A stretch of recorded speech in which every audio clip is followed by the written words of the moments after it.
This might look like a normal monitor, but it's actually a PC. A PC that feels like it's from the future. But it was released in 2016.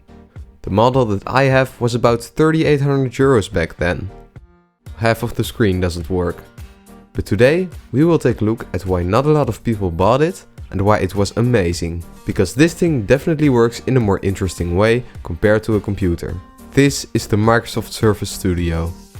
When we think of a PC, we probably think of a big box that we need to connect to a monitor. And while this works completely fine, it doesn't look nice. So why not put the computer in a screen?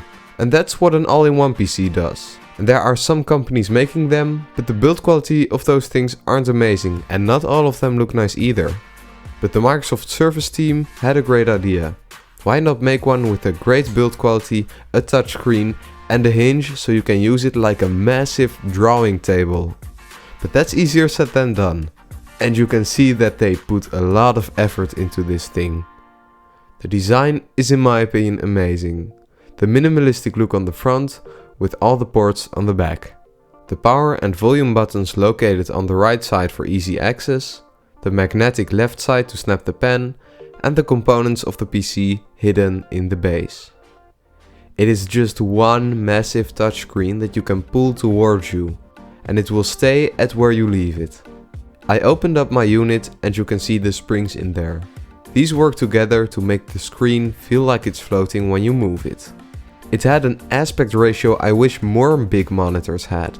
Instead of a normal 16:9 screen, this Surface has a 3:2 aspect ratio. Great, except when you start to watch videos on it, because then it will have black bars. Using this thing definitely feels different compared to your normal PC. I never expected me to like a touchscreen on a PC this much. Instead of having to move my mouse, I can just click on something and it works. It feels like a massive version of the Surface Pro.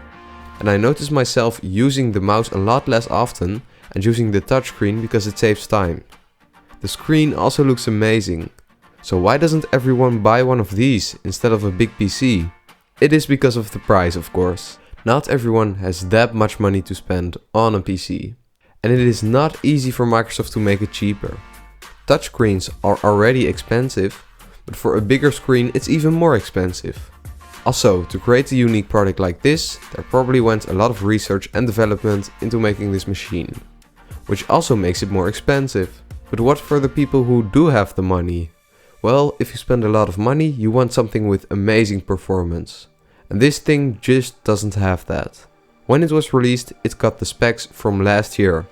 But because the base is so small, they also put laptop hardware inside of this machine, instead of actual PC components. And that for an expensive PC. There's also no way to use the Surface Studio as a standalone monitor. So when the speed of the machine goes down because newer software requires more power, there is no way to use it smoothly. So, time to upgrade the specs of the Surface Studio. Oh wait, that isn't possible. Because this is not a normal PC. It is much smaller and everything is soldered onto the motherboard. So there's no way to upgrade to a faster GPU or CPU. Imagine spending so much money on a PC and then it becomes e-waste after a few years of use. I might be exaggerating a bit here, because it's still usable. But I think that the device is targeted towards people who need a PC that is really powerful. So that's why it's disappointing that you can't use it as a standalone monitor and that you aren't able to upgrade the specs.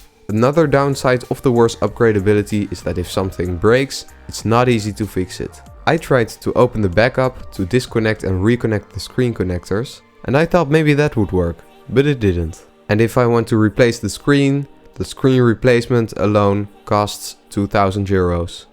And maybe that isn't even the issue.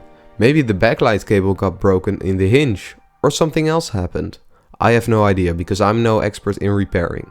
But with these old components, how is the speed in 2024? Honestly, for the 60 euros that I paid for it, it's completely fine of course, and I shouldn't complain.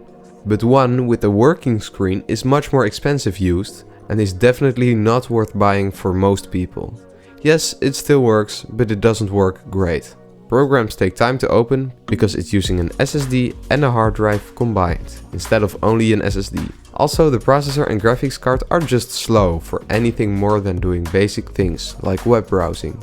The software that I use for screen capture, called OBS Studio, didn't even work properly because of the outdated graphics card. It is also too slow for video editing, but I tried some Minecraft on it and that worked fine. They still sell the newer version called the Surface Studio 2 Plus, and it costs more than 5,000 euros, but it has an 11th gen Core i7 laptop processor, only 32GB of RAM and an RTX 3060. You can get a PC with better specifications than this and still have 4,000 euros left to spend it on a good monitor or something else. And even though this is the case, I still think it is cool that Microsoft released a product like this onto the market. It shows that a PC doesn't always have to be a box right next to your computer, but it can also be just a screen. And it shows a different way of interacting with your PC by using touch. So this was my look back at the Surface Studio in 2024. What do you think of the Microsoft Surface Studio? Let me know in the comments down below and thank you so much for watching.